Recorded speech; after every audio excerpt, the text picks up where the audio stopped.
వందే మాత్రం. నేను మీ journalist Navatha. Welcome to our political. ఇరాన్లోని ఇస్ఫహాన్లో క్షిపణి నిల్వ కేంద్రంపై అమెరికా వైమానిక దళం భారీ దాడి చేసింది. 2026 మార్చి 31న అమెరికా సైన్యం ఇరాన్లోని ఇస్ఫహాన్ నగరానికి సమీపంలో ఉన్న ఒక క్షిపణి మరియు ఆయుధ సామాగ్రి నిల్వ కేంద్రంపై బంకర్ బ్లాస్టర్ బాంబులతో దాడి చేసింది. ఇస్ఫహాన్ ఇరాన్కు ఒక కీలకమైన సైనిక మరియు అణు కేంద్రంగా పనిచేస్తుంది.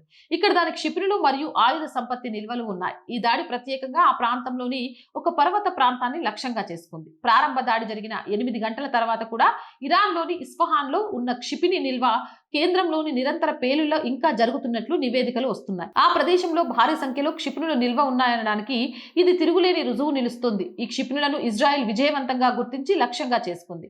తద్వారా ఇరాన్ సైనిక సామర్థ్యాలను సమర్థవంతంగా దెబ్బతీసింది. ఇక తమ జీవితాలను తాము సరిగ్గా జీవించలేకపోవడం, ఇలాగే ఇతరుల జీవితాలను ప్రశాంతంగా జీవించనివ్వకపోవడం భారీ నైజం. అందువల్ల ఇరాన్ కళ్ళు తెరిచి పరిస్థితి యొక్క వాస్తవికతను నిజంగా చూడడానికి ఇంకా సమయం ఉంది.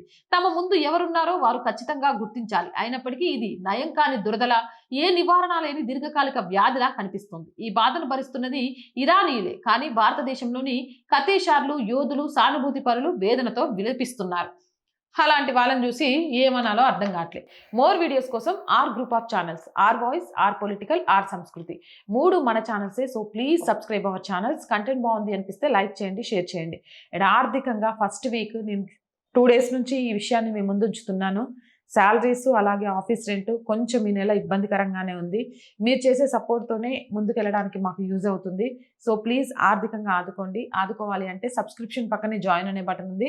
1 to 5 లెవెల్స్ ఉన్న ఏదో ఒక లెవెల్లో సపోర్ట్ చేయండి. లేదా స్క్రీన్ మీద గూగుల్ పే, ఫోన్పేతో పాటు అకౌంట్ డీటెయిల్స్ ఇచ్చాము. మీకు తోచిన సహాయాన్ని అందించండి.